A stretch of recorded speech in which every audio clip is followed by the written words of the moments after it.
Selamat datang kembali pemirsa setia acara bincang bareng. Kembali lagi bersama saya Muhammad Yusrul Hana yang akan menemani siang Anda selama stay at home ya dalam masa pandemi ini COVID-19. Dalam masa COVID-19 ini kita dianjurkan untuk bekerja, beribadah dan belajar dari rumah, dan kita diharuskan mematuhi anjuran-anjuran dari pemerintah yang tentu saja itu untuk kebaikan kita. Ya, langsung saja kita ke acaranya, yaitu bincang-bincang bareng. Kita kali ini kedatangan tamu spesial loh. Penasaran siapa tamunya?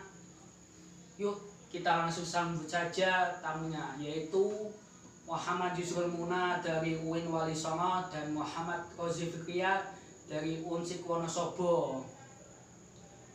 Ya, monggo.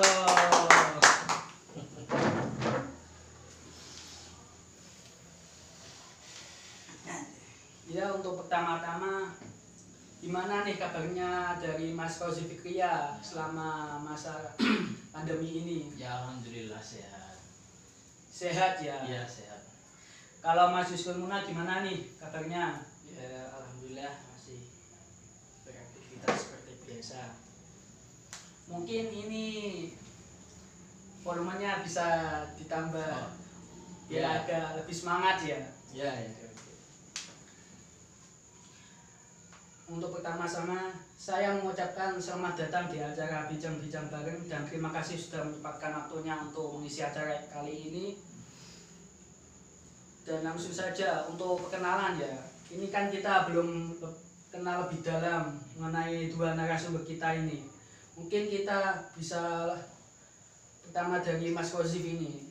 Ya. Mungkin bisa disebutkan dari, kalau universitas kan tadi sudah, mungkin dari semester berapa, Ya. jurusan apa gitu Ya, saya semester 6. ya. Saya mengambil prodi Hukum Ekonomi Syariah. Fakultas Syariah dan Hukum. Di Unsik Wonosobo ya. Di Unsik. Kalau Mas Yusrul Muna nih, gimana jurusan apa dan semester berapa nih?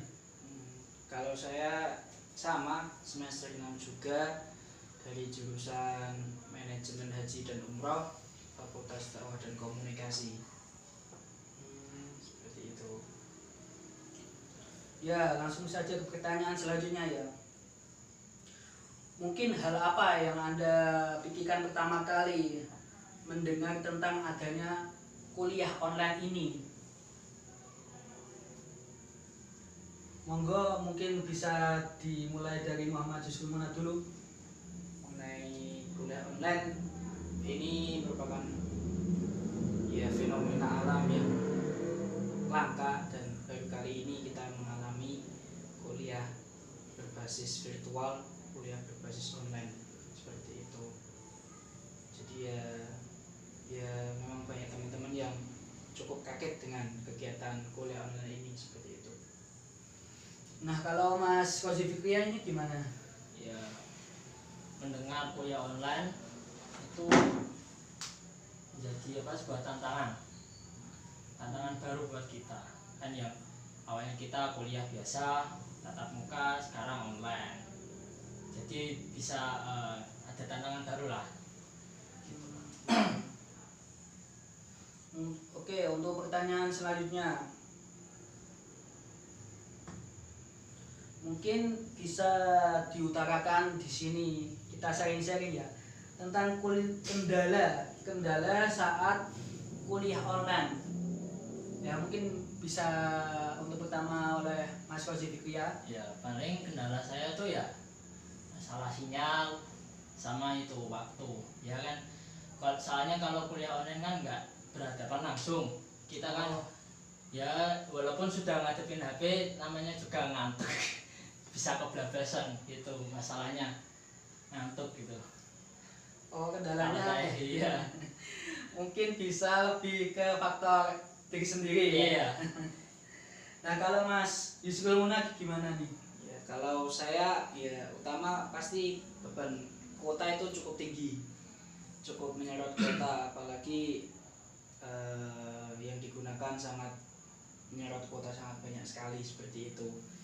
Dan apa ya, suasananya berbeda, yang kita rasakan berbeda. Yang biasanya kita langsung bertatap muka, langsung dijelaskan oleh para dosen secara langsung. Jika kita masih belum paham, bisa kita tanyakan sedetail-detailnya seperti itu. Tapi kali ini ya apa ya, ya kurang gitu rasanya, karena kita terbatas oleh ruang lingkup virtual seperti itu. Oh mungkin lebih enaknya bertatap muka ya, bisa langsung face to face untuk bertanya secara langsung ya. Ya, betul. Ya kita break dulu, kembali lagi setelah iklan berikut ini. Stay next video ya.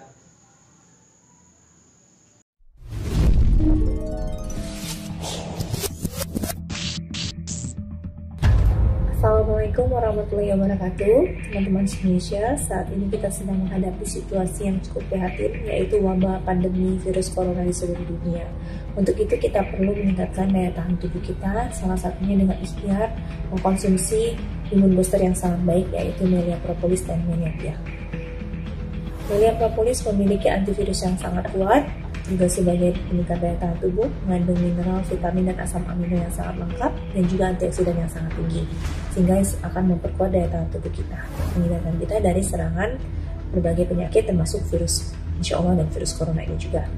Nah, kita konsumsi 2 kali sehari, 30 tetes, dan kita bisa tingkatkan sesuai dengan kebutuhan, ataupun kita bisa memasukkan dalam air mineral kita. Sepanjang hari kita minum ini minimal 60 tetes dalam 1 botol air mineral, dan boleh Anda tingkatkan dosisnya tergantung kebutuhan.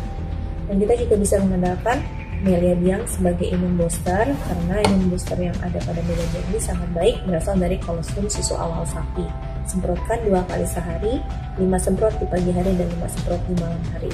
Insya Allah sangat bermanfaat.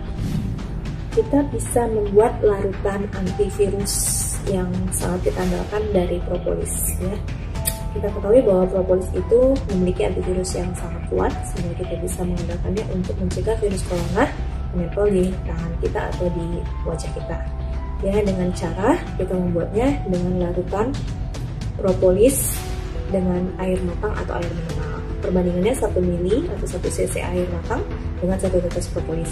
Botol spray ini berisi 50 cc, berarti saya memberikan 50 tetes propolis dalamnya. Dan ini bisa kita semprotkan di tangan kita, di sela-sela jari, di wajah, di mulut, di hidung, dan bahkan di mata. Semoga bermanfaat. Terima kasih. Assalamualaikum warahmatullahi wabarakatuh. Ya, kita mulai lagi acara bincang-bincang bareng atau B3 ini dengan narasumber-narasumber kita yang terpercaya dan wow. Yuk, langsung saja kita tanya aja pertanyaan selanjutnya.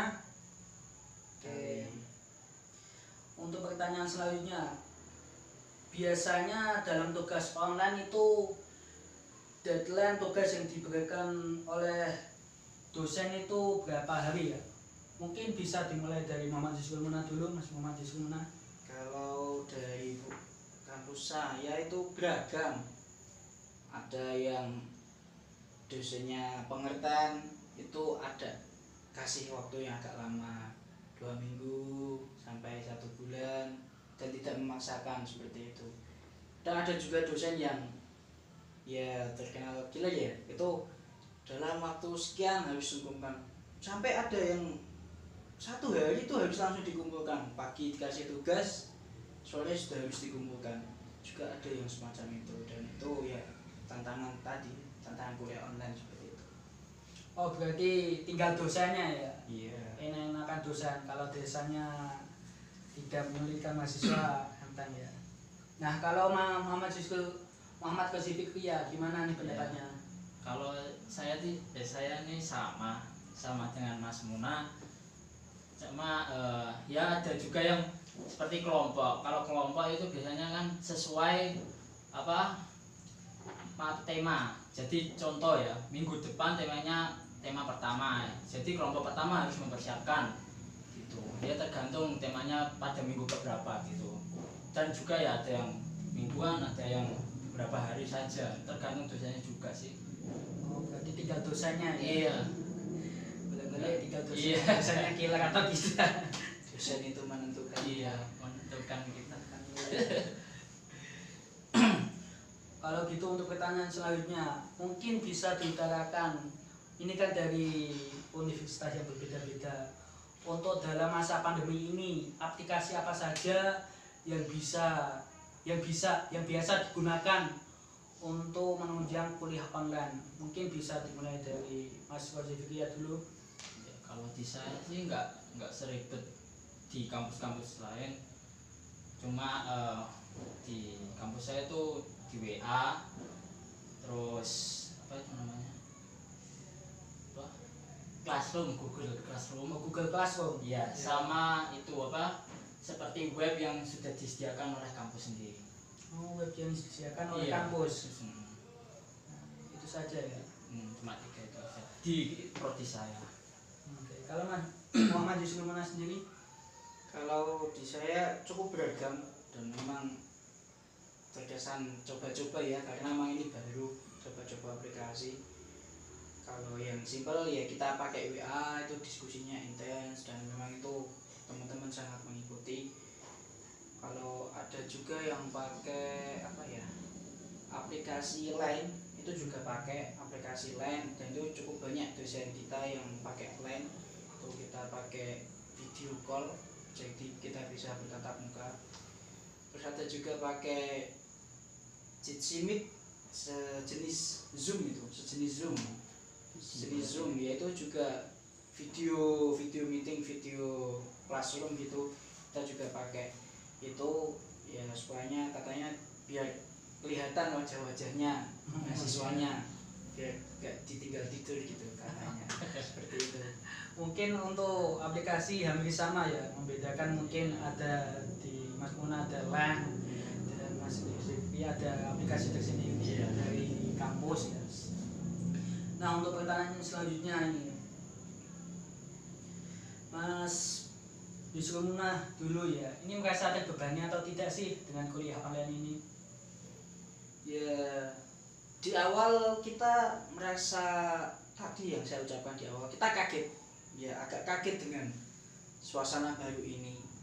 Kalau dibilang beban atau tidak ya, saya rasa teman-teman mindsetnya ini merupakan sebuah tantangan bagi kita. Ini suasana baru, ini dunia baru, dan kalau memang kuliah online ini memang efisien ya, mungkin ke depan bisa jadi solusi kuliah kita, supaya kita juga alhamdulillah ini teman-teman agak melek IT juga akibat kuliah online, karena kita dituntut untuk mengolah sebanyak mungkin, sedalam mungkin apa dunia IT seperti itu. Oh gitu. Kalau Mas Fikriya gimana?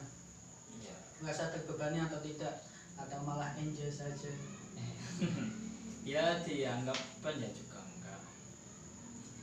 Ya gimana ya? Kalau terbebani ya paling itu masalah tugas yang mepet, terus sama apa yang keterangan itu loh. Kan kalau tatap muka kan enak, bertanya bisa langsung bertanya. Kalau via online gini kan harus membaca sendiri, terus harus bisa sendirilah, nggak bisa sama dosen gitu loh. Oh, oke. Walaupun dengan sudah diterangkan tapi rasanya tuh berbeda. Terus Enak face to face ya? Iya enak, menjadi beban itu. Sama itu tugas yang mepet-mepet seperti itulah. Ya soalnya kan di rumah kan nggak hanya megang HP saja, kan ada pekerjaan lain gitu. Oh, oke, membantu orang tua ya salah satunya. Ya nyambi ya Mas. Mungkin dari sisi positifnya yaitu kita anda menjadi lebih giat lagi dalam pengolahan IT. Kalau yang tidak enaknya mungkin dalam pembelajaran tidak bisa face to face, langsung bertanya langsung gitu ya. Nah, ini pertanyaan terakhir ya. Apakah tugas dari dosen dari dalam lubuk hati ya ini, memberatkan atau tidak ya tugas dosennya? Mungkin bisa dimulai dari Mas Fikriya dulu. Apa tadi pertanyaannya? Tugas dari dosen dalam diri Anda, lubuk hati Anda terasa memberatkan atau tidak? Ya aku sendiri sih itu melihat mata kuliahnya. Soalnya kan ada mata kuliah yang saya benar-benar belum pernah saya pelajari. Kalau seperti makul seperti itu saya memang terbebani. Contoh seperti ini kan saya anak hukum sih, legal drafting, terus ada apa ya kemarin, ya sebangsa itulah, sebangsa yang saya belum pernah diajarkan di sekolah terutama gitu. Oh iya. Itu masalahnya. Kalau yang masalah agama itu alhamdulillah saya kan sudah pernah belajar di sekolah, jadi nggak terbebani, biasa gitu, seperti qiraah sab'ah, terus ada yang lain gitu. Kalau Mas, mata kuliah. kalau Mas Yusrumuna gimana nih? Apakah kita terbebani dengan tugas kuliah gitu ya? Ya, memberatkan dari diri kita sendiri, dari tugas dosen atau tidak? Oh gitu. Kita malah enjoy, senang sekali diberikan tugas oleh dosen. Ya kalau memberatkan, ya berat, cukup berat. Tapi ini tanggung jawab kita sebagai mahasiswa ya. Ini tanggung jawab akademik sih. Jadi ya dibuat enjoy aja sih kalau saya. Tugas-tugas kita kerjakan dengan sebisanya, tentunya dengan bahan-bahan yang seadanya. Kalau di kampus kan kita bisa cari buku di perpus ya, kita bisa cari referensi di situ. Tapi kalau di sekarang kita cukup cari jurnal via online, dan itu memang agak kagok sih bagi kita, karena ya cukup ini baru kita dituntut beneran untuk full jurnal kita pakai di perkuliahan ini ya cukup berat dan cukup menantang juga bagi kita. Dan memang segenap perkuliahan yang kita alami di semester ini tak merasa ya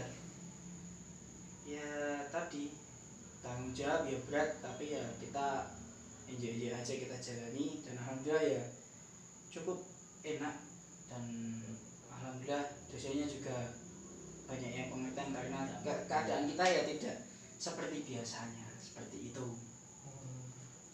Berarti di satu sisi enjoy lah, tidak terbebani sama sekali, malah dengan dosennya juga, kalau dosennya agak gila juga terbebani. Oke, kalau gitu terima kasih kepada para bintang tamu yang telah menyempatkan hadir pada acara B3 Bincang-Bincang Bareng, dan semoga wabah COVID ini segera berlalu dan kita bisa beraktivitas kembali seperti biasa. Baik, sampai sini acara Bincang-Bincang Bareng ini. Next, nonton video selanjutnya, dan tentunya dengan narasumber yang lebih spesial, menarik, dan terwow. Sampai jumpa kembali, dan wassalamualaikum warahmatullahi wabarakatuh. Waalaikumsalam warahmatullahi wabarakatuh.